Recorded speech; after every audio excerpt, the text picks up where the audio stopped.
بەناوی خوای گەورە سڵاوتان لەبێت بینەرانی بەڕێز و خۆشەویست پەرلەمانی عێراق دەست لە کارکێشانەوەی عادل عەبدولمەهدی پەسەند کرد لە کۆبوونەوەی ئەمڕۆیدا پەرلەمانی عێراق ڕەزامەندی لەسەر دەست لە کارکێشانەوەی عادل عەبدولمەهدی دەربڕی و داوایان لە سەرۆکۆماری عێراق کرد لە ماوەی 15 ڕۆژی داهاتوودا سەرۆکوەزیرانێکی نوێ بۆ عێراق دیاری بکات. بە میواندارێک لە بەڕێزان لە ستۆدیۆی سەرەکی مەحموود شێخ وهاب ماستەر لە یاسای دەستوری هەروەها لە هەولێرەوە ئوسامە جەمیل ئەندامی پێشووتری پەرلەمانی عێراق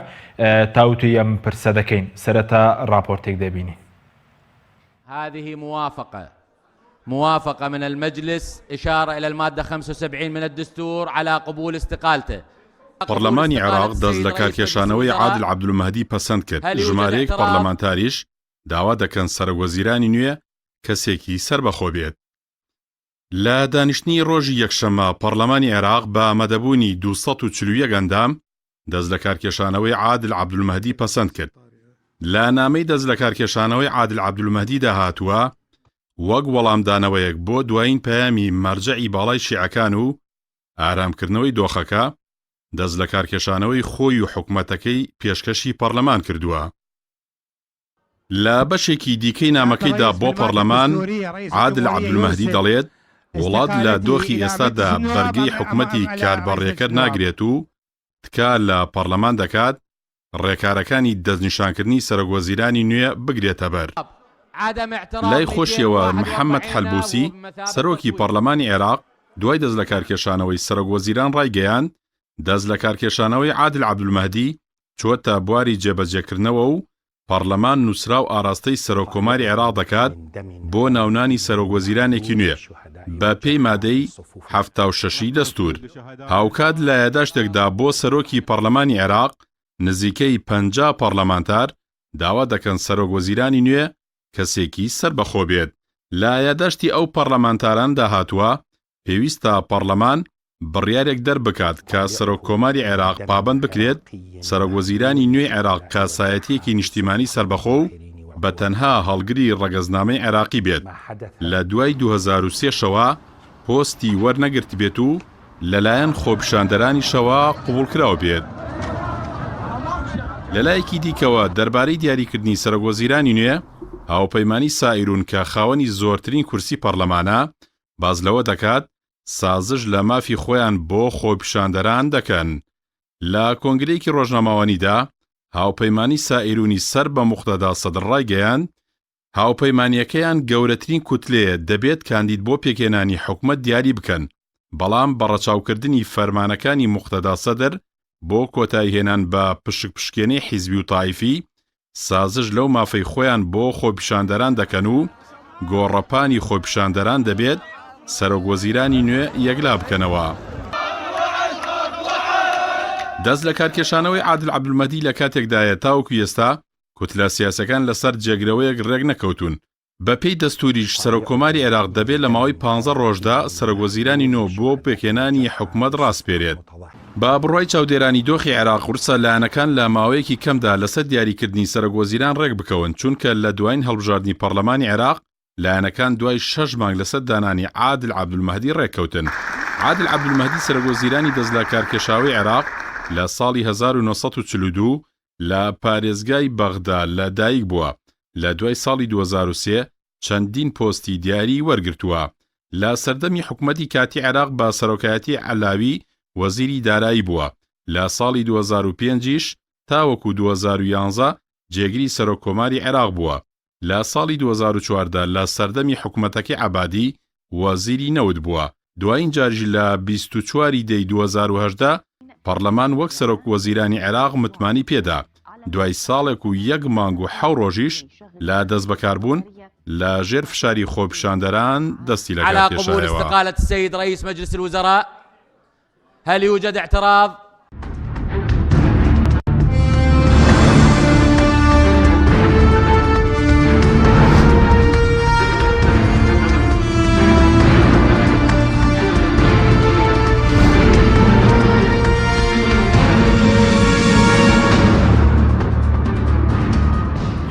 جارێکتر سڵاوتان لەبێت بینەرانی بەڕێز، سوپاس بۆ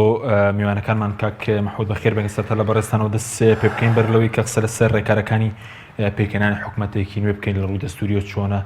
باس لەو بکەین ئەمە حاڵەتێکی دەگمەنە کە لە دوای 2023 سەرۆکوەزیرانێک لە ژێر فشاری خۆپیشاندەران دەست لە کار دەکێشێتەوە. بەڵێ ئەمە یەکەم جارە سەرەتا زۆر سپاس بۆ جەنابەت زۆر سپاس بۆ بینەرانی خۆشەویستی تەلەڤیزیۆنە بەڕێزەکەتان. ئەمە بۆ یەکەم جارە لە تاریخی نوێ عێراقا با بڵین لە زمانی چوارچێوەی دەستوری 2005 بەملاوە بە یەکەم جارە کە ڕئیس وزەرا کابینەکەی خۆی مادەکەی ماوەکەی خۆی تاوا نەکرد بێت و لەژێر فشاری شەقامی عێراقیە استقالە بکات. بەڵام بێگومان ئەم استقالەشە تەبان پەیوەندیەکی خاص بەتایبەتەوەی عادل عەبدولمەهدی پەیوەندیەکی زۆری بە مەرجەعیەوە هەیە ئیشارەت لە مەرجەعیەوە بۆی هاتووە کە استقالە بکات. ینی پێ دوایە لەژێر فشاری خۆپیشاندەران بۆ یان بە وتاری مەرجەعیەت چکە خۆشی لە نامەکەی کاراسی پەرلەمانی کردو دەڵێ وەکو وەڵامدانەوەی بۆ دوایین پەیامی مەرجەعی باڵا ئەوەی کردووە. خۆی تقریبان ئەو فشاری جادە شەقام هەیە لەسەر هەر هەمویان بەڕاستی و خۆتیش دەزانین تەنها بە استقالەکردنی یان وازێنانی عادل عەبدولمەهدی و کێشەی حەل نابێ ئەوە هەموو عێراقیەکان ئەیزانن ئەوانەش کە مزاهرەکەن و خۆپیشاندانەکەن مەبەستیان هەموو ڕەمزە فاسدەکانی عێراق یانە هەموو سەرەکانی عێراق بە هەموو یانەوە سەرۆکی پەرلەمانە ڕئیس جمهوریەیە وزەرا هەر هەموویەتی بەڕاستی. بەڵام تەبەن حتممە لەژێر فشاری شەقاما بوو بەڵام ئەومان بیر نەچێ ئەوەی مەرجەعیەت زۆر تەسیری هەیە بەسەریەوە و عادل عەبدولمەهدیش خۆ بەشێک نییە لەوانە مەسەڵەن بۆ نمونە مەلەفێکی فەسادی مالی نییە تا ئێستا لەسەری دەسەرەوەی کە یەکێ لەوانە بێت کە دیاری بێ لەسەر فەسادی ئیداری و مالی ئەمانەی ینی زۆر مەهدوف نییە با بڵێن. بەڵام لەوە چی عەلەسەر بۆ ئەهۆنکردنی جادە ئەم حاڵەتە بکات و بە ئیشارەتی بۆ مەرجەعیەتەکە و حتا بە بدایەتی قسەکەیشی لەسەر گەر ملاحەزە بکەی ئەو قسەی حەزرەتی ئیسماعیل بەکارێنێ کە بەرامبەر بە حەزرەتی ئیبراهیمی باوکی چکە ئەڵێ ئەو قسەوە قسەی حەزرەتی ئیسماعیلە بە ئەو کە باسێکا لە بدایەتی قسەکردنەکەی عادل عەبدولمەهدی کە ئەڵێ افعل ما تؤمر يا أبتي والله فتجدني أنا من الصابرين شتێکی وایە ئەڵێ ئەو ئەمرەی پێت کراوە جێبەجێیکە عادل عەبدولمەهدی گەر ملاحەزە بکەی ڕێک پێت ئەڵێ ئەمرێکم پێ کراوە مێ جێبەجێیکەم. بەڵام لە دوایەوە خۆ نەبی ئیبراهیم ئەمرەکەشی جێبەجێ نەکرد حەزرەتی ئیسماعیل سەر نەبڕێ گەر ملاحەزە بکەی وانە چکە ئەمرێکی تری بۆ هات ئەوە بوو ئیتر خۆشی قوربانیش لەوە هات مەملاوە و تا ئێستاش عادل عەبدولمەهدی توانیوێتی ئەوە بکات بەڵام ینی دەرچوو لەینە کە ئەمرەکەی جێبەجێ کردووە بەڵام تر نازانی هینەکان کێیە ئەوانەی کە قوربانیەکان کێن. بڵین سەرتایکی تازەیە کە مەسەڵەن قۆناغی تازەیە کە مەرجەعیەت ڕۆڵ یەکلاکرە و ببینێ هینێتە لە دەست دەکارکێشانەوەی سەرۆک وەزیرانیش پێشتریش مەرجەعیەت دەوری هەبووە بەڵام ئەمیان خۆ ئەمش شەیەکێ لەو دەورانیە ئەم دەرۆژ تا حەدێک زۆر بە وازحی دیارە خۆت ئەگەر ملاحەزە بکەی زۆر بە وازحی دیارە کە داوایان لە عادل عەبدولمەهدی کردو کە واز بێنێت ئەو پیاوەش لەبەرەوەی زۆر هینی نییە ینی با بڵین یەکێک بوو لەوانە دەستی نەبووە ناو بابەتەکانە و زۆرش مهم نییە بەلایەوە لەبەرەوەی خۆ دەزانی زۆر مستەفید نییە لە وەزعی عێراق بەگشتی ینی فەرقێکی زۆرێکی لەگەڵەوەکانی تراکە لە جومگەکانی دەسەڵاتن و چەند ساڵە لەوێن و ئەم حکوومەتەیش کە ئیسا خۆپیشاندنەکان داوایەکان لە زەمەنی ئەمە ڕووی نەداوە هەرهەمووی چەندین ساڵە کەڵەکە بووە هەرکو لای خۆمە چەندین ساڵە و شتانە هەر کەڵەکە بووە ئەو خراپیانە هەر کەڵەکە بووە تا میلەتی عێراقی و خەڵکی عێراقیش یان دانیشتە دەنگ ناکە یان کە دەنگەکە بەجارێکە تەقێتەوە ئیتر خۆ دەزانین کە تەقیەوە زۆر لە دڵیا هەرمایەوە هەر حەل نەبوو ئەمانەیش هەر جێگەی متمانی خەڵکەکە نەبوون و هەری کاری باشیان نەکرد بۆ خەڵکەکە مەجبور ئەم حاڵەتانە ڕۆدا ئەبینی لە عێراق ئێستا ینی خۆپیشاندانەکان خۆپیشاندانێکی زۆر ناتەبیعیە و ڕەدی حکوومەتیش زۆر ناتەبیعیە گەر ملاحەزە بکەیت. بەڵێ سوپاس دەکەم دەتەگەرم و لای بەڕێز دەگەر بچینە لای کاک وسامە زۆر سوپاس بۆ بەشداری بەڕێزیشتان بەڕێزتان چۆن لە دەستەکارکێشانەوەی عادل عەبدولمەهدی دەڕوانن و پێتان وایە دەستەکارکێشانەوەی عادل عەبدولمەهدی کێشەکان چارەسەر دەکا و کۆتایی بەو خۆپیشاندانە دێنێ کە ئێستا عێراقی گرتووەتەوە؟ بە ناوی خۆی بەخشندەی میهرەبان دەست لە کارکێشانەوەی عادل عەبدولمەهدی و ئەو وەزعی کە ئێستا لە عێراق دروست بۆ کەڵەکەبووی لە کەڵەکەبووی ساڵی 2023 لە 2023 دوای ڕوخانی سەدام حوسێن ئەو حکوومەتەیەک لە دوایەکانی کە لە عێراق دروست بوون هەموویان وردە بە بەرنامە عێراقیان گەیاندۆتە ئەو قۆناغی کە ئێستا ئێمە دەبینین کۆمەڵی کەسات نەسەر دەسەڵات خاوەنی میلیشیا بوون چەتە بوون دز بوون پیا و کوژ بوون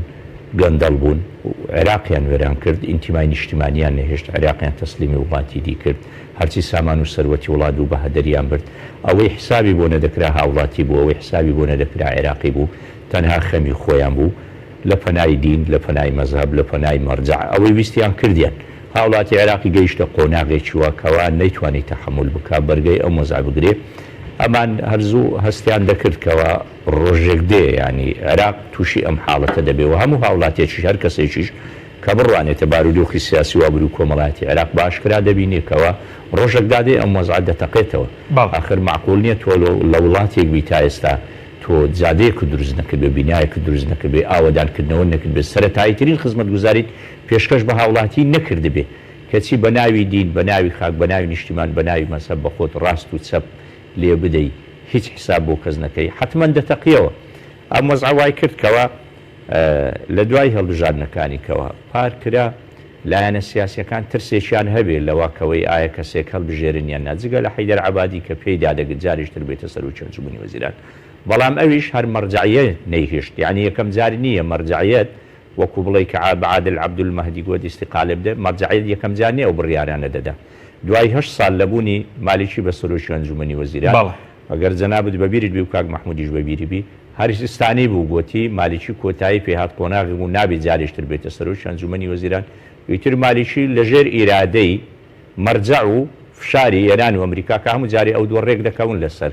وەزعی عێراق چۆن بی دوای ئەوە عەبادی 4 ساڵی بڕی دیسان بە هەمان شێوە مەرجع لەگەڵەوە نەبوو عەبادی بگەڕێتەوە بەڵام ئەوان جودا بوون ئەوان هەموو شتێکیان کرد لە عێراق هەرچی عادل عەبدولمەهدیە بوو بە قوربانی ئەو وەزع ناخۆشەی کە ئێستا لە عێراق دروست بوو باشە کاک ئوسامە قەناعەتێکم هەیە کاک حەچیم ئەگەر عەفوەن ڕوخسەتم بدەیت من وا قەناعەتم وایە یەکەم جار ئەو خۆپیشاندانانە کە دەستی پێکرد و شەقام جوڵا و خەڵک هاتە دەرەوە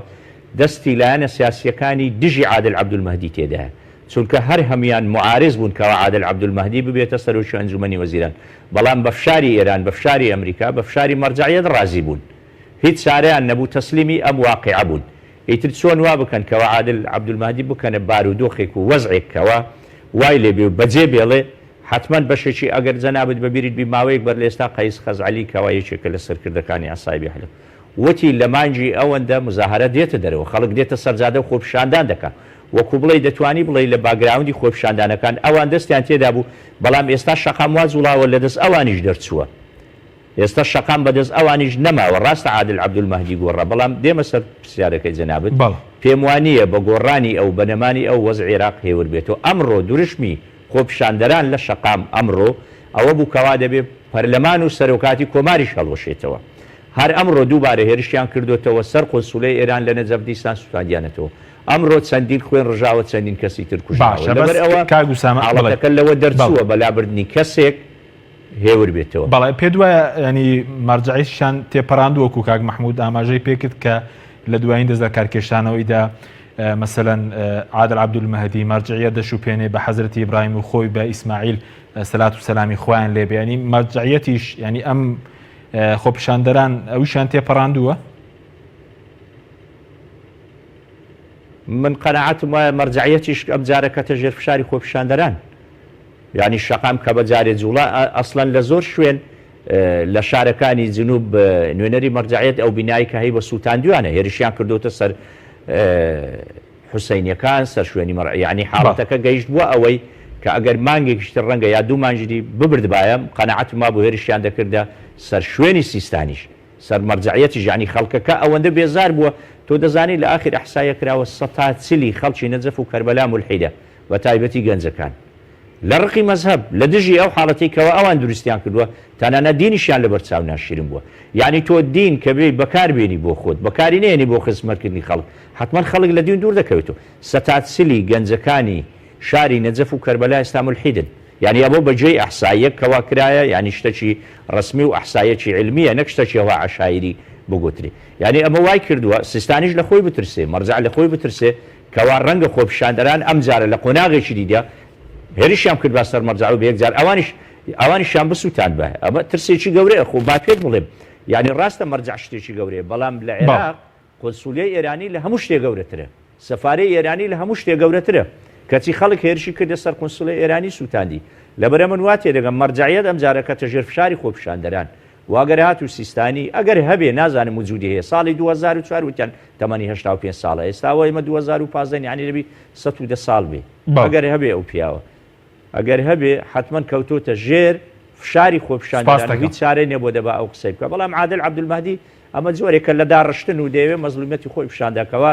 ئەو گوناحی نییە من قەناعەتم وایە یەک کەس لە شەقامی عێراقی بە ئەمری عادل عەبدولمەهدی نەکوژرایە ئەو پیاوە دەیناسم ئێمە لە بەغدا بووین پیاوێکی هێمنە لەسەر خۆیە حەزی لە خزمەتکردنە حەزی لە باش بەڵام بە ئەوەی کە مامۆستا مەحموود گوتی حەز دەکەم ئەوە بڵێم دواتر دەگەڕێم وڵای بەڕێز هەیتی گەندەڵی هەیە یعنی بە دەلیل و بە مستەمسک ئەیتی بەڵێ دەگەڕێم وڵات دواتر کاک مەحموود بکەڕێم وڵای بەڕێز سەبارەت بە ڕێکارەکانی پێکێنانی حکوومەتێکی نوێ چۆنە کە ئەمڕۆ پەرلەمان دەست دەکات کێشانەوەی عادل عەبدولمەهدی پەسەند کرد. بەڵێ خۆی لە ئەساسە بۆ ئەگەر ملاحەزە بکەی بۆ ڕئیسی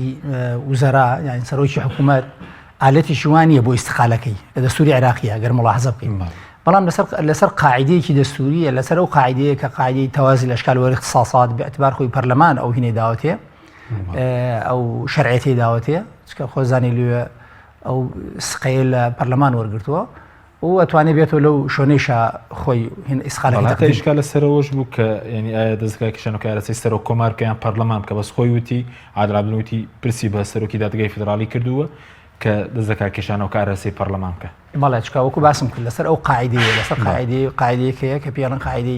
قاعدة الأشكال وتوازي الأشكال والاختصاصات لەسەر ئەو ئەساسیە کە چووە پەرلەمان هیچ ئەساسی بۆکو باسم کرد ئالێتێک نییە کە بۆ استقالەکردنەکە چکۆمە لەگەڵ صاحبی سقا فەرقی هەیە و حتا لەگەڵ مەسەلەن بۆ نمونە ئەم بە پێی مادی تەمەنیسا ناچار لێرە لەم حاڵەتە بێ بگەڕێتەوە بە مادەی 76 دەستوری عێراقی بە پێی مادەیە کە لێرە کە استقالەکەی قبوڵە کرێ وەکو باسم کرد فەرقی هەیە استقالە و صاحبی سقا فەرقی هەیە استقالة صاحبی سقا جارێتتر ناتوانێت خۆی هەڵبژێرێتەوە بۆ سەرۆکی حکوومەت استقالە توانێت جارێکتر خۆی هەڵبژێرێتەوە بۆ سەرۆکی حکوومەت لەم حاڵەتە دەبێ سەرۆک کۆمار ئێستاکە ئەو استقالەکەی قبول کرا لە لایەنی هینەوە پەرلەمانەوە دەبێت لە ماوەی 15 ڕۆژە تەکلیفی کتلەی زۆرینەی نیابی بکە کە بە ژمارە زۆرینە بۆ ئەوەی هینی خۆیان دیاری بکەن ینی مڕەشەحی خۆیان دیاری بکەن بۆ سەرۆکی حکوومەتی ئەو سەرۆک حکوومەتش حتممە نەبێ بە پێی مادی 76 دەبێت لە ماوەی 30 ڕۆژە حکوومەتەکەی تەشکیل کاتەوە لە هەموو حاڵەتێک ئەگەر سەرۆکومار 15 ڕۆژی لە بەدەستدا بێت ئەگەر ئەو 15 ئەو حکوومەتەکەش جاری یەکەم کە ڕاستپێری سەرۆک وەزیرانەکەویش 30 ڕۆژنی 45 ڕۆژی لە بەردەمدایەگەر بەڵێ ئەگەر سەرۆکی حکوومەت سەرۆکی وڵات سەرۆکی دەوڵات ڕئیس جمهوریە ئێستا ئەگەر لە ماوەی 15 ڕۆژە ئەو مبادرەیەکە ئەکەوێتە قاڵبی ئینحرافی دەستوریەوە یعنی یەکێک لەوانەی خۆ دەزانی ڕئیس جمهوریە لە عێراق چۆن ئیعفاکرێ لەسەر سێ بابەت ئیعفاکرێ یەکێک لەوانەیە انحراف دەستوری یەکێک تریشیان الحنف باليمين يعني السوندي شكاندني سوند ئەو کەشی تریان خیانە العظمى ئەگەر لە ماوەی 15 ڕۆژە ئەوە نەکات انحرافی دەستوری کردو یەکێک لە مادەکانی دەستوری جێبەجێ نەکردووە خۆ دەزانی ئەو کاتە قابلی ئەوەیە پەرلەمان بانی کات و ئیعفای کە لە هینی ئەگەر بە زۆرینەی دەنگ بێ ئەم حاڵەتە بێ لە حاڵەتێکی ترە ئەگەر تەکلیفی کردو لە ماوەی ئەو پانگریمان تەکلیفی کرد بۆ لە ماوەی 15 ڕۆژەکە ئەگەر ئەو کەسە نەیتوانێت لە ماوەی 30 ڕۆژەکە و حکوومەتە تەشکیلکە کتلەی نیابی زارە کێشەیە لەسەر کتلەی نیابی زۆر نیایە کێ لە عێراق مەسەن سایرون ئەڵێن ئێمەین بینائیش ئەڵێ ئێمەین تەرەوە شەبەیەک لای بێتەوە نیە چکە سەعادەتەکان نازانین بزەبت چەند و چەند نییە ئیدعای شەیە لەسەرەوە کێشەشە هەیە لەسەرەوە گریمانە و کێشەشە نییە با بڵێن یەکێ لەوانەیان سایرونەیان بینا ئیسلاحیان بینا ئەگەر لە دووهەم جاریشە مەسەن یەکەم جار ئەوە نەکرا ماوەی 30 ڕۆژ نەیتوانێت حکوومەتەکە تەشکیلە و جارێکی تریش سەرکۆمار تەکلیف لە یەکێکی ترەکاتەوە لە ماوەی 15 ڕۆژە تەکلیف لە یەکێکی ترەکاتەوە ئەو کەسەش دەبێت لە ماوەی 30 ڕۆژە حکوومەتەکەی تەشکیل بکات ئەگەر حکوومەتەکەشی تەشکیل بوو چووە پەرلەمان و پەرلەمان دەنگینەدا بە وزاهینەکەی کابینە وزارەکەی دووبارە سێبارە بێ سەرۆکی وڵات یەکێکی کە تەکلیف بکات و لە ماوەی 15 ڕۆژە تەبان ئەوشە بێت لە ماوەی 30 ڕۆژە بەس پێ دوای ینی قورس نییە لە ماوەی 15 ڕۆژە ینی لایەنەکان بگەنە ڕێکەوتن و مثلەن سەرۆکوەزیرانێکی نوێ دەستنیشان کرد لە کاتێک عادل عەبدولمەهدی مثلەن دوای 6 مانگ لە هەڵبژاردننی پەرلەمانی عێراق لە مانگی بڵین 5 کرا لە 12 ئەو لە 24 2010 بڵین متمانەی پێدرا لە پەرلەمان. بەڵ ڕاستە و قسێ من خۆشم لەگەڵیان بەڵام بە مەرجێک ئەگەر ئێستا ئەمانە خۆیان ئەم ئەحزابانە ناو پەرلەمان قل ناو قوبەی پەرلەمانە قەناعەتیان بۆ بێ یەک کتلێکی نیابی زۆرینە هەیە وایە هەو کتلە نیبانە بەپێی دەستورەوە ناکرێ مەسەن ئێستا سائیرون یانینێک بڵە بە هین چی پێڵێن خۆپیشاندانەکان مڕەشەحی بکەن مڕەشەح بێنن سەرنجستان سەرەوەی ئێستا کوتلەکەی مختەدا سەدە دەڵێ ئێمە کە گەورترین کوتلەین لە مافی خۆمان وازدێنین با خۆپیشاندەران پرسی سەرۆکوەزیران یەکلا بکەن خۆپیشاندەران توان نەمە یەکلا بکەنەوە سەرۆکوەزیران آخر کاتێک کە قسە ئەکا ئەڵێ با ئەوان بیکەن یعنی بۆ خۆی تەفیوزێکی داوە ئەوان وایانە معنای هەر هینەکەیە خۆ هەر ئەمانە کەواتە هینەکەن یعنی گەر ملاحظە بکەی کەواتە هەر یەکێ لەوانە دێتەوە هەر لەوەیە گەر لەو حاڵەتەوا بێ وایە یعنی هەر بەهینی نییە مە هەر پیاوەتیکردن نییە بە سەراوی حەمامەوە یعنیەوە هەر هینی خۆیانە مرشحی خوان المهم باسی دەستورەکەم ئەوان شتێکی ترەکان لە خارجی قانون و دەستورە مۆزوعێکی ترە بەپێی دەستور کتلەی زۆرینە کە ئێستا تەمان لەوە چێ کێشەی تریش دروست بێت لە پەرلەمانی عێراقیە لەو حاڵەتە لەوە چێ بڵێن ئێمە ئێستا حاڵەتێکی تازەیە وەکو واتەن انتخابات تازە کرابێتەوە و ڕئیس جمهوریە تازە بۆتە ڕئیس جمهوریەوانیە لە ماوەی 30 ڕۆژە ڕئیس جمهوریە دانراوە ڕئیس جمهوریەشی ئێستا تەکلیفەکە حکوومەتێکی تازە تەشکیلکەینەوە لەو چێ کاتیش بڵێن وەڵای ئێمە ئێستا کاکە لە دوای هینیشەوە مەگەر ئەوەی مالیکیان وەڵێ نەکردە کاتی خۆی مەگەر کتلەی نیابی دروست نەکرد لە دوای حملەی هەڵبژاردنە ئێوە تازە بۆتە قانون تازە لەبەر محکەمەی اتحادی علیا قرای لەسەرداوە ئەڕواتە زمنیەوە قرارەتی دەستوریە یعنی بۆتە مادەیەکی دەستوری قەزای دەستوری بڕیایی لەسەرداوە کەواتە تۆ ئیش لەسەرەوە کرێ لەوە چێسە کۆمەڵی خەڵکش پیا بێ بڵێ وەڵای ئێمە لەبەرێ وای لێ هاتووە کتلێکی نیابی زۆر نەدروستەکەن ئەگەر ئەمانە نەبوو لە حاڵەتەکە وەکو باسم کرد ئەگەر بڕیاریاندا بڵێن مەسەلەن سائیرون بیناء یان ئیسلاحە ئەو کاتە زۆر قورس نییە ئەگەر مڕەشەحێکیان هەبێ و ئیتفاق لە دەنگ بۆ دەنگدانەکەی سپاس دەکەم کاک وسامگەڕین و لای بەڕێزت سەبارەت بەوەی کە ینی پێدوایە لایەنەکان بەم زوانە لەسەر کەسێک جێگرەوێک بۆ عادل عەبدولمەهدی ڕێک دەکەون لە ماوەی 15 ڕۆژە مودە دەستوری یاخود ئێستا کێشەوە شێ و کاک مەحموود وتی کێ کوتلەی گەورەیە لە ناو پەرلەمانی عێراق یاخود لە ئێستا کە عادل عەبدولمەهدی دەستی لە کار کێشاوەتەوە کوتلەی گەورە لە زاری دومدا کوتلەی گەورە پێویستە بۆ ئەوەی کە سەرۆک کۆمار کوتلەکە ڕاستپێرێت بەڵێ هەر لە ڕووی دەستوری ینی دەبێت کوتلەی گەورە ڕاپسپێری کامە کوتلە گەورە و زۆری نییە بەڵام کوتلەی گەورە لە دوایی هەڵبژاردنەکانی 2010 گۆڕانکاری بەسەرداهات وەکو معلوم بوو علاوی کوتلەی گەورە بوو خاوەنی 92 کورسی بوو مالیکی خاوەنی 89 بوو بەڵام لە دوای ئەوە مالیکی لەگەڵ چەند کوتلەیەکی کرد هەموو شیعەکان بوون بە یەک بوون بە 163 کورسی گوتیان ئەمە زۆرینەین و دەبێت ئەمە حکوومەت تەشکیلکەین محکەمەی اتحادیش لە ساڵحی ئەوان بڕیاریدا لەبەر ئەوە دەکرێت لەم چەند ڕۆژە کۆمەڵی کوتلە یەک بگرن بڵێن ئێمە کوتلەیەکی گەورەترین و ئێمە حکوومەتەش بەڵام کێشەکە لەوە نییە ئەو کوتلانە یەک دەگرن و حکوومەت تەشکیل دەکەن یانە کێشەکە لەوەدایە شەقام ئەو کوتلانەی ناوێ ینی بە هیچ لەو لایەنە سیاسیانەی عێراق رازینین بە مالیکی رازینین بە عەبادی رازینین بە موقتەدا سەدر رازینین جەنابەت دەگەر ئاگار لێبی 2 هەفتە پێشێستا موقتەدا سەدر چۆنە و خۆپیشاندەرەکان بەسارە ڕاویانە بە تاکە نەعلوو بپێڵە یعنی ئەویش ئێستا کە دەڵێ من تەفیزی شەقام دەکەم و نازام چ قسەیەکە لۆ خۆی فڕی دەدا ئێستا ئەویش لە شەقام ڕەغبەتی جارانی نەماوە ئەو پیاوەش کۆتایی پێهاتووە یعنی خەڵک ئێستا لایەنە سیاسی عێراقیەکان بە تایبەتی شیعەکان هیچ لایەنێکی سیاسی شیعیان ناوێ ئەوە معلومە ئەوە کە نایەنەوێ هەموو لایەنەکانی دیکەشیان ناوێ لەبەر ئەوە عێراق چۆتە ناو نەفەقێک چۆتە ناو تونێلێک ئەو سەری داخراوە نازانی چۆن بێتە دەرەوە ینی سەر و کۆمار ئێستا تەکلیف لە هەر شەیەک بکە هەر کوتلێک شەقام چۆڵ ناوی خەڵک زیاتر هاواری لێرستی وەکو وتم ئەمڕۆ هاواریان کرد و دەبێت پەرلەمانیش نەمێنێ دەبێت سەر و کۆماریش نەمێنێ یعنی گرفتەکە وا گەورە بووە مەگەر یەک شت شەقام هێور کاتەوە ئەویش پەرلەمان و هەمووی هەڵوەشێتەوە پەرلەمانیش هەڵوەشێتەوە سەر و کۆمار بە موقەت بمێنێ تا لە ماوەی 6 ڕۆژدا هەڵبژاردننی پێشوەختە دەکرێت مەگەر ئەوە شەقام هێور کاتەوە بەڵام ئەو قانونەی کە لە ئەنجومەنی وەزیران ناردراوە بۆ ئەنجومەنی نوێنەران کە قانونی هەڵبژاردنە ئەویش فێڵێکی تێکراوە کەوا دیسان ئەو کوتلە سیاسیانە ئیتر بە تەزویر بێ بە هەر شتێک بێ کوت لە گەورەکان دیسان دەگەڕێنەوە دێنەوە ناو پەرلەمان لەبەر ئەوە هەڵبژاردننی پێشوەختی کێشەی تێدەکەوێت هەندێک جار من بیرم بۆ ئەوە دەڕوە ینی هەرچەندە ئەوە ناخۆشە بەڵام زۆربەی خەڵک وا بیر دەکاتەوە لە شەقامیش لە خەڵک جێم لێ بۆ دەڵێن خۆزگا کۆمەڵێک ئەفسەری عێراقی نیشتیمانی کودەتایەکی سەربازی ئەنجام دەدەن و عێراق لەم وەزع ڕزگار دەکەن طبعاً هیچ وڵاتێک کە عسکەر حکمی تێدا کردبێ ئیسراحەتی نەکردووە وڵاتە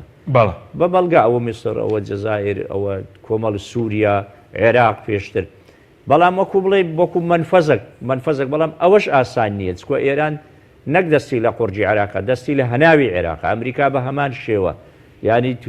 هیچ کەسێک ناتوانێت لەم وڵاتە کودەتا بکە بەبێ پرسی ئێران و ئەمریکا لەبەرەوە گرفتەکە ینی ئەوە نییە تێدا حەیرانە نازانی چۆن ئێستا شەقام هێورکەیەوە ئێستا عەفوەن گرفتی لایەنە سیاسیەکان گرفتی دەوڵەت لە عێراق ئێستا گرفتی شەقامە ئەو شەقامە بەچی ڕازی دەکەی تۆ چۆن قەناعەت بەو شەقامە دەکەی ڕازی بێ بڕواتە ماڵەوە چونکە لە 2003ەوە ئەو شەقامە دەخەڵەتێنرێ بە ناوی دین بە ناوی مەزهب بە ناوی بە هەموو شت ینی دەزانی چۆنە ئێستا ئەو لایەنە سیاسی شیعانە ئەوەندەی مستەفید بوون لە کوشتنی ئیمامی حوسێن وەڵای یەزیدی کوڕی معاویە ئەوەندە مستەفید نەبوو ئەسڵەن دوای ساڵێک مرد بە زنجیدا تووشی حاڵەتێکی نەفسی بمرد یعنی ئەمانە خەڵکیان خەڵەتاندووە ئێستا ئەو خەڵکە ئەو قەناعەتەی بۆ دروست بووە لە 2003ەوە دەخەڵەتێنرێ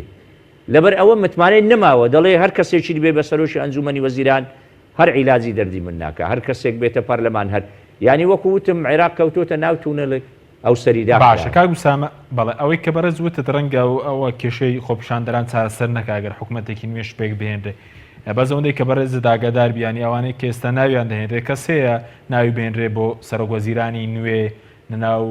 لایەنە شیعەکان چانسیە بێ بە سەرۆکوەزیرە واللهی بڵێم چی ینی کاتی خۆی کۆمەڵێ ناو هەبوو بەڵام هەمووی وەلاندرا و عادل عەبدولمەهدی یادا ئەو کاتە عادل عەبدولمەهدی طبعاً بێلایەن بوو چونکە لە ئەوە نەما بوو لە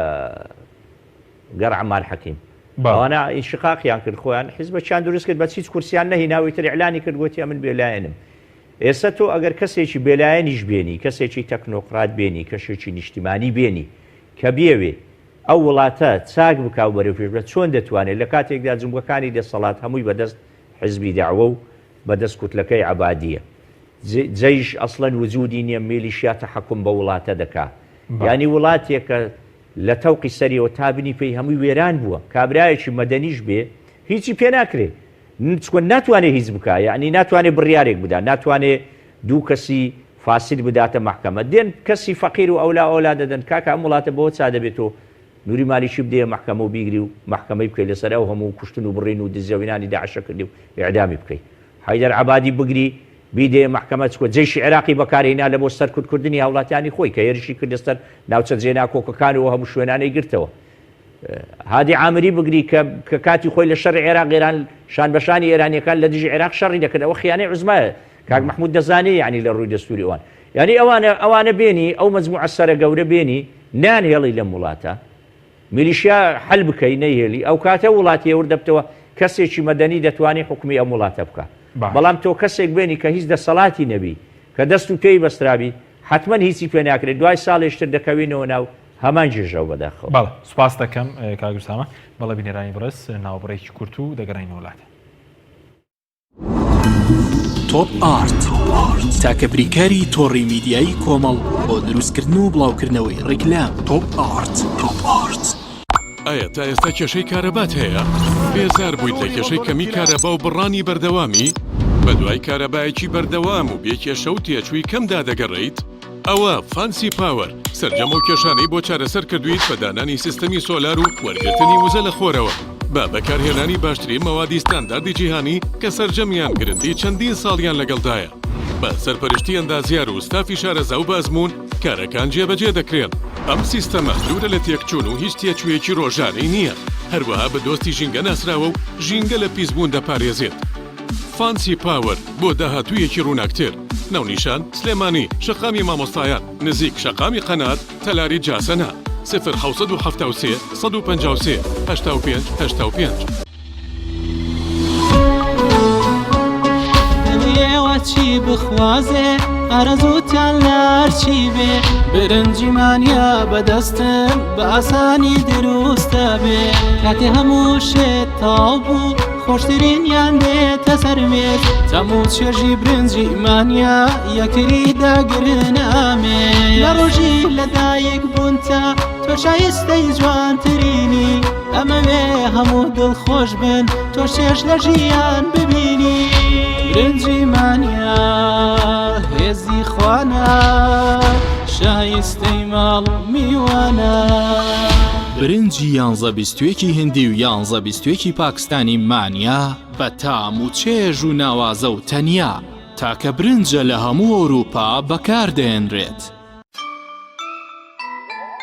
ئەم کوڕانەوی چالاکە حەزی لە چپسێکی چاکە بۆیانینی لای تاکە زۆر تەندروستە و زۆر پاکە ئەم چەشناوی پاریە حەزی لە چپسی نینیە نینی تامی سروشتیە هیچ چپسێک وەک ئەو نییە هەژوانیش کوڕێکی جوانە حەزی لە ئاهەنگێرانە لە یادی لەدایک بوونەکەی چپسی نینی بوو هەڵبژار دەکەی نینی هاوڕێی مناڵانە تامی خۆشە و بێزیانە بۆن و ڕەنگی هەمە جۆرە شێوە و قەپارەی زۆرە بشاری نینی تامێکی لە یاد نەکراو تەندروستی خۆم لەلا گرنگە بۆیە هەمیشە بە دوای ئەو خۆراکانەدا دەگەڕێم کە لە شولارم تێک نادات و ئەم پارێزێ لە قەڵەوی بۆیە زۆر گەڕام تا باشترین برنجی سروشتیم دۆزیەوە.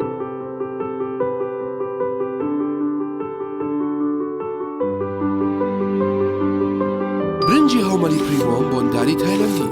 ئەم برنجە لە سەدا 92 بۆندار و بەتامە لە کاتی لێناندا کەم زیاد دەکات ئەزانی بۆ چونکە لە سەدا 100 سروشتیە و دوورە لە نیشاستە و چارەسەرە بۆ قەڵەوی. برنجی هاومەلی پریمۆ بۆ 48 وڵاتی جیهان هەناردە دەکرێت پێویستمان بە بریکارە لە سەرجەم شارەکانی کوردستان و عێراق.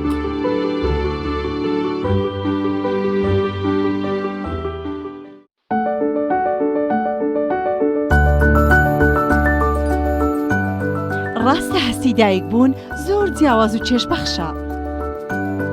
بەڵام بەرپرسیارەتێکی قورسیشە ئەرچی دایک پاراستنی تەندروستی و گەشەکردنی منداڵەکەیەتی باشترین خۆراک بۆ منداڵەکەی شیری دایکە بەڵام لەبەر هەر هۆکارێک دایک نەتوانێت لە شیری خۆی بە منداڵەکەی بدات باشترین جێگرەوە کۆنفیلاکە.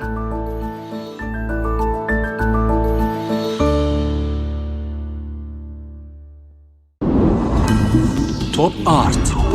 تاکە بریکاری تۆڕی میدیایی کۆمەڵ بۆ دروستکردن و بڵاوکردنەوەی ڕیکلام. تۆپ ئارت.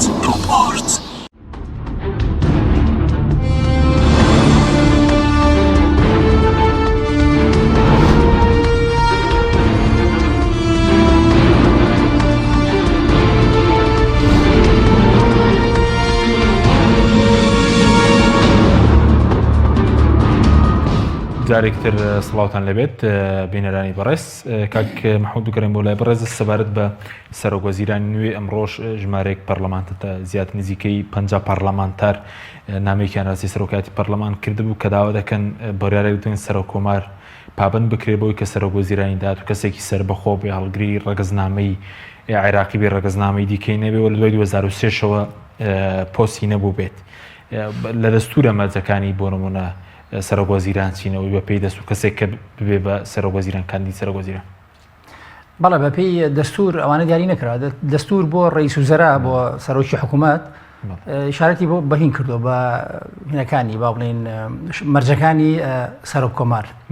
ئیزافەتەن تەنها دوو ئیزافی بۆ کردو یەک تەمەنی 35 ساڵ بێ ئەو تەمەنی 40 ساڵە سەرۆک کۆمار تەنها ئەوەی ئەو دوو جیاوازی بۆ دانەوە ڕئیس وزەرا دەبێت تەمەنی 35 ساڵ بێ لەگەڵ هەڵگری شایعدێ بە کالۆرۆس بێت. خۆ دەزانی سەر ڕئیس جمهوریە سەرۆک کۆمار لە عێراقا دەستور دیاری نەکردەوە شایعدێکی بە ئەسڵ دیاری نەکردو خوێنەوار بیان خوێنەوار نەبێ ینی کەسێکی ئومی بە پێی دەستور دەتوانێت لە خوێنەر دەتوانێت بێتە سەرۆکی عێراق بە پێی دەستور. بەڵام بۆ ئەمە ئەو حاڵەتە خۆت بە پێی هینیش مەرجەکانی سەرۆکی عێراقیش دیاری کردووە یەک تەمەنی 40 ساڵ بێ بۆ با بڵێن واز لەوە بێنین چکە سەرۆکوەزیران تەمەنی 35 ساڵ بێ هەڵگیری شادێ بە کالەرۆس بێ تەمان لە باوکو دایکی عراقی بێ لە عراق لە دایک بوو بێ دیاری نەکردو جنسی تری هەبیان نەیبێ دوو جنسی هەبیان نەیبێ ئەوەی دیاری نەکردو بەس ئەڵێ لە عراق لە دایک بوو بێ لە باوکو دایکی عراقی بێ هین بێت یعنی سمعتی باشی هەبێ عادل بێ مخلص بێ لە سیاسە بزانێ ینی هەموو ئەمانی دیاری کردووە و غیر مخل غیر محکوم بێ ینی بە کارێکی مەسایلی شەرەفۆمانە غیر مخل بێ حکمێکی ناشرین با بڵێن ئەم بنایی تایە باشە بەس سەبارەت بە هەڵبژاردننی پێش وەختە ینی ئەوەی کە بۆ نمونەگەر لایەنەکان ڕێک نەکەون هەڵبژاردننیش پێ دوایە بەم زوانە بتوانرێت ئەنجام بدرێت ینی دۆخکە لەبارە بۆی کە هەڵبژاردن ئەنجام بدرێت لە کاتێک ئێستا کاگوسان مەمەژی پێکرد یاسای کۆمیسیۆنی هەڵبژاردنەکان و یاسای هەڵبژاردننی پەرلەمانی عێراق بۆ دەرچوونی یاسایکردنەوە دووکیان لە پەرلەمانی عێراقن خوێندنەوەی یەکەمیشیان بکرێ بەڵام تاکە ئێستا پەسەند نەکراون هەڵبژاردننی پێشوەخت لە حاڵەتێک کاکرێ پەرلەمان هەڵۆشێتەوە بەنسبەت دەستوورێکی ئێمە لە بەردەمانایە یان لەو حاڵەتە و خۆ دەزانی ئێستا زۆر قورسە پەرلەمانیش هەڵۆشێتەوە چونکە بۆکو باسمە جەنابیشی باسی کرد ئێستا دوو قانونی زۆر گرنگ قانون انتخابات هەڵبژاردن لەگەڵ مفەوەزیە لە پەرلەمانی عێراقی و قرایی خوێندنی یەکەم و ئەمانی بۆ کراوە پێم وایە بەڵام ئەگەر لە حاڵەتێکە ئەگەر بە پێی دەستور با بڵێن ئەگەر هەڵبژاردننی پێشوەختەوەتانێ دەبێت پەرلەمان خۆی بۆشێنێتەوە و ئالەتی تەمەن ئالەتی هەڵوەشاندنی پەرلەمانیش دوو جۆرە جۆرێکیانەوەتانێ پەرلەمان خۆی داوا بکە خۆی هەڵوەشێنێتەوە بەغلبەی مطلقە تەوان خۆی هەڵوەشێنێتەوە تەوانە بەیەک لە سەرسەی خۆیان ئەندامانی پەرلەمان خۆیان داوا بکەن خۆیان هەڵوەشێنەوە لە دەنگدانی شایبێ ئەغلبەی مطلقە زۆرینە دەنگ بدەنە خۆیان هەڵوەشێنەوە کە خۆیان هەڵوەشاندەوە ئەو کاتە لە ماوەی 2 مانگە 60 ڕۆژە با بڵێن دیاریکراوە ستونەیەومەن دەبێت هەڵبژاردننی گشتی سەرلەنێ بکرێتەوە یان تاریخەیەکی تری هەیە بۆ هینی هەڵوەشاندنەوەی پەرلەمان سەرۆکی حکوومەت داوا لە پەرلەمانەکە تەمان بۆ موافقەتی سەرکۆمار بۆ هەڵوەشاندنەوەی پەرلەمان داوا لە پەرلەمانەکە ئەو کاتش دەبێت بە هەمان شێوە بە زۆرینەی ڕەهای خۆیان دەنگی خۆیان هەڵوەشێنەوە کە پەرلەمان هەڵوەشایەوە تاوان خۆ دەزانیتر سەرچاوی هەموو گینەکانە دەسەڵاتەکانە لە نظامی پەرلەمانی لە سیستەمی پەرلەمانیە هەرکە پەرلەمان هەڵوەشایە خۆی لە خۆیان هەرکو کارەبا وایە لە سویچە ئەساسیەکە کوژانتەوە حکوومەت لە شوێنی خۆیان هەڵەوەشێتەوە خۆ دەزانیت هیچ شتێک نامێنێ تەنها سەرکۆمار خۆزانی سەرکۆمار لە هەموو حاڵەتەکانە لە نظامی پەرلەمانیە دائیمە لە ئاخر کەس دەرەجێت یعنی شەڵ بۆشێتەوە تا هەڵبژاردننی داهاتوو بۆ نمونەگەر لایەنەکان لەسەر حکوومەتێکی پێکەنە حکوومەتێکی نوێ ڕێنەکەم سەرۆ کۆمار هەر لە پۆستەکەی دەرەمێت تا هەڵبژاردننی داهاتوو بەڵێ سەر کۆمار و کاتە مەسەر لە ماوەی 2 مانگە 60 ڕۆژە داواکە هەڵبژاردننی گشتی بکرێتەوە لە هەر بە شێوەیەکی گشتی خۆزانی سەر کۆمار ئاخر کەس لە ئینەکە دەرەچێت هەڵبژاردن ئەکرێ بۆ نمونە با بڵێن 4 ساڵی تر داهاتوو هات هەڵبژاردن ئەکرێت حملاتی هەڵبژاردنە بێ پەرلەمان کۆ بێتەوە یەکەم جەلسەی بە گەورەترین تەمەن ئەکرێ لە دوایەوە لە ماوەی 30 ڕۆژە ینی سەرکۆمار هەڵەبژێڕێت ملاحزە بکە ینی ئەو داواکە هین بێتەوە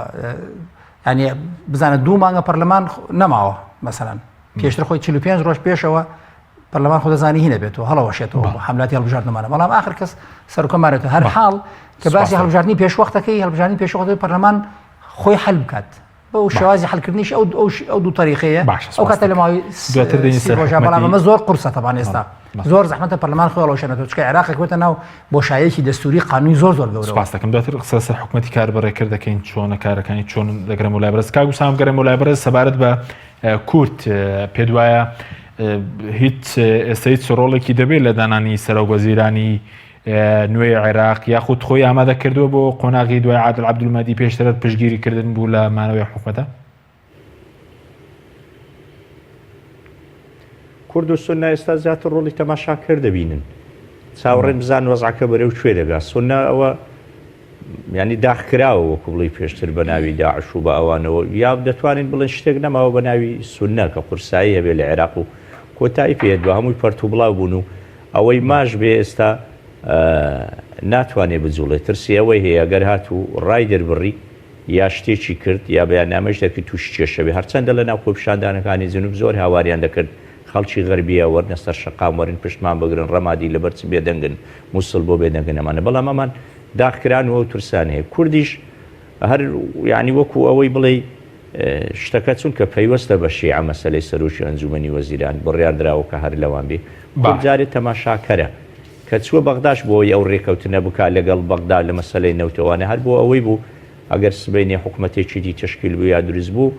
شتەکە نەخرێتە ملی ئەو بڵێ تۆ بووی و تۆ چەند ساڵە هەر نەوت دەبەی و پارە نادەی واری بڵێ کاکە من هاتم ڕێکەوتنم کردم لەگەڵتان ڕێکەوتم بەڵام نێوە خۆتان حکوومەتتان هەڵۆشاندەوە ئەو وەزعەتان دروست کرد کە ئێستا وا دروست بە لەبەرەوە وەرن واسەر لە نوێ دەست پێ بکەینەوە کورد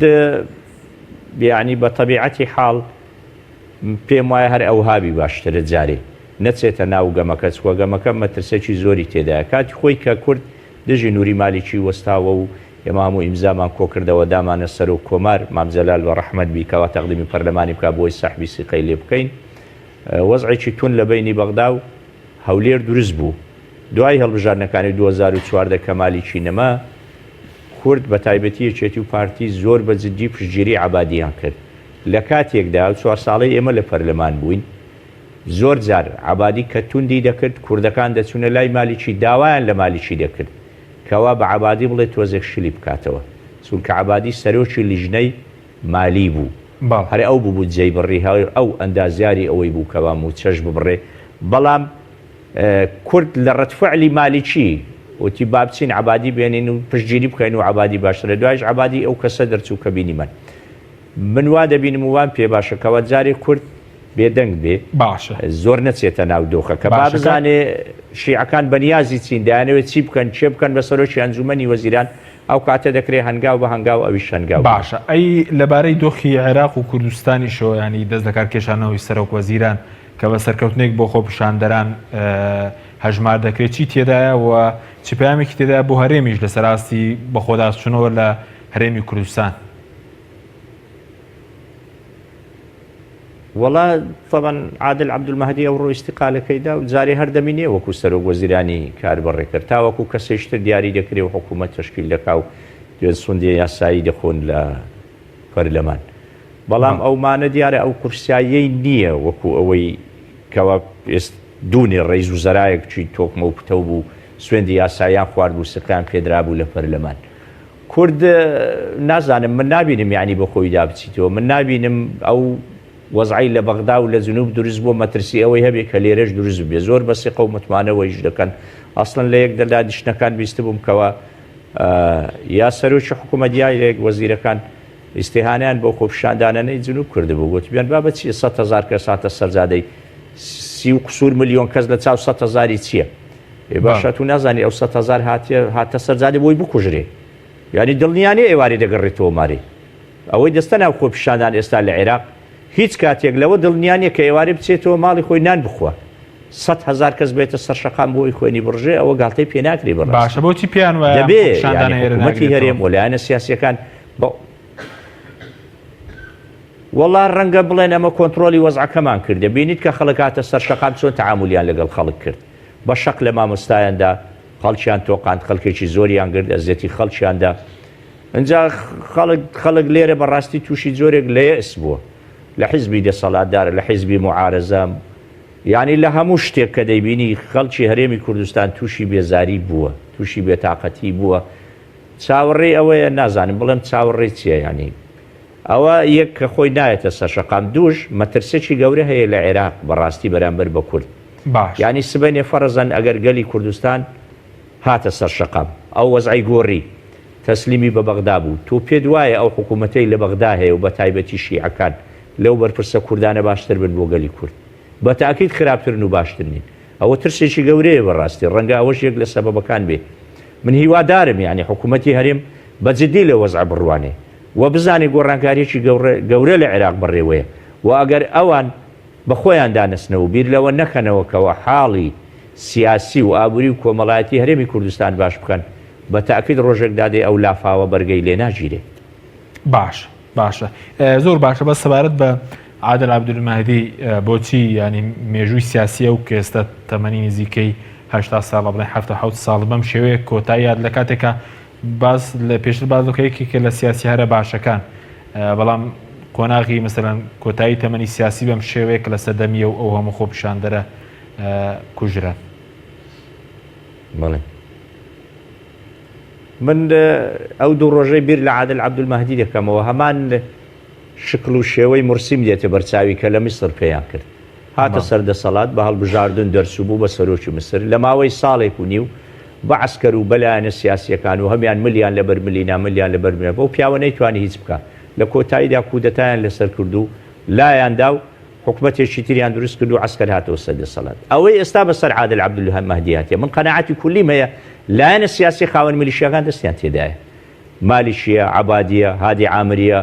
حەشدی شعبی هەموویانن دژی ئەوە بوون کە ئەو پیاوە دەسەڵات بگرێتە دەست ئەو پیاوەش کەسی نەبوو نە کەسی لە پەرلەمان هەیە نە جەیش هەیە لە عێراق جەیش یعنی شتێک نەماوە بە ناوی جەیش میلیشیا حکم دەکا حەشدی شعبی حکم دەکا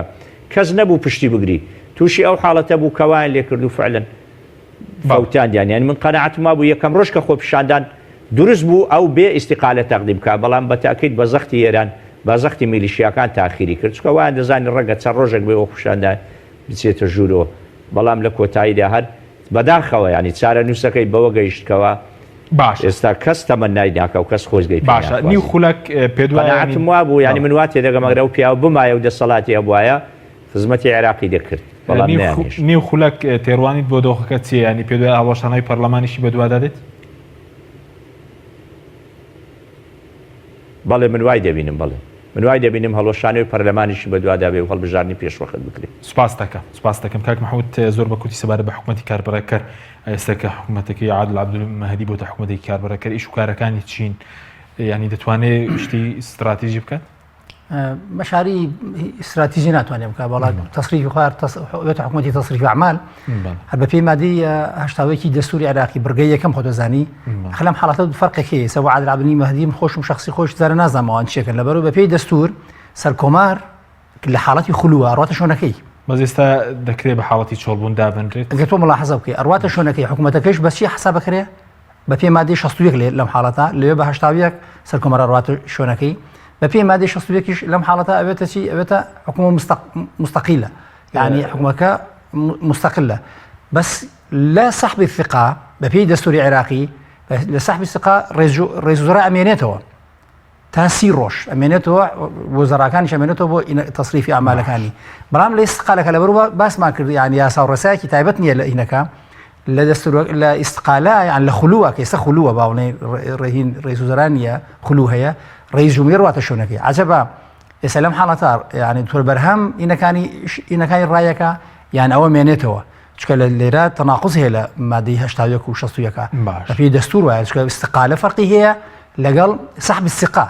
بەپێی سحب الثقەکە ئەڵێ یەک 30 ڕۆژ مێنێتەوە لەگەڵ ئینەکانە بۆ تەصریفی ڕۆژانەی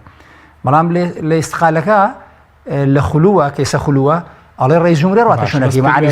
معنای اختصاصات و سوڵتاتی معنای اختصاصات و سوڵتاتی ڕئیس وزەراش ئەڕوا بۆ سەرکۆمار یعنی ڕواتە شوێنەکەی ئەوە ئەمە جارە ملاحظەی لەسەر بزانین پەرلەمانی عێراقی خۆی چیەکە لەو حاڵەتە و فقهای دەستوری چ قەرارێک لەسەرم بابەتە ئەدان چکم بابەتەوەی کە سەرۆکۆمار ئایا شوێنەکەی بگرێتەوە یاخود بەردەوام بێت دەبێت دەرگای فێراڵی براری لێ بدات ئەخرۆکو باسم کرد ئێستا کە ئەو خولووە شوێنەکەی سەر ڕێیز جومهوری شوێنەکەی گرتوتەوە و لە ماوەی 15 ڕۆژاوکو باسمان کرد ینی ملاحظە کە لە ماوەی 15 ڕۆژابێ دەستنیشانی خەڵکی تر هین کە کتلەی نیابی مڕەشحی کتلەی نیابی زۆری نەبکات بۆ باشە کاتمان کەمەوە بەس سەبارەت بە ڕێکەوتن لەگەڵ هەرێ من پێش بەردەوام قسەم لەگەڵ ئەندامێکی لیژنەی دارایی کردوتی ئێستا حکومەتی کاربارەکەیش دەتوانێت بودجە بنێرێ بۆ پەرلەمان دەتوانێت ڕێکەوتنیش لەگەڵ هەرێم کات چووکە شتێکی ناوخۆییە باڵش باوەکو باسمان کردەوە کاری ڕۆژانەی ضروریات ئەوانە ناوەستێ بەشێکە لەو بەشانەی کە ئەڕواتە زمینی تەصریفی ئەعمالی حکومەتە ئینەکەوە مستەقیلەکەەوە سپاس دەکەم زۆر سپاس بۆ بەڕێزان محمود شێخ وهاب ماستەر لە سەیدەستوری لە سەدوی سەرکی هەروە لە هەولێرەوە ئوسامە جەمیل ئەندامی پێشووتری پەرلەمانی عێراق سپاس بۆ بینێرانی بڕە سپاس بۆ هاوکارانم خواتان لەگەڵ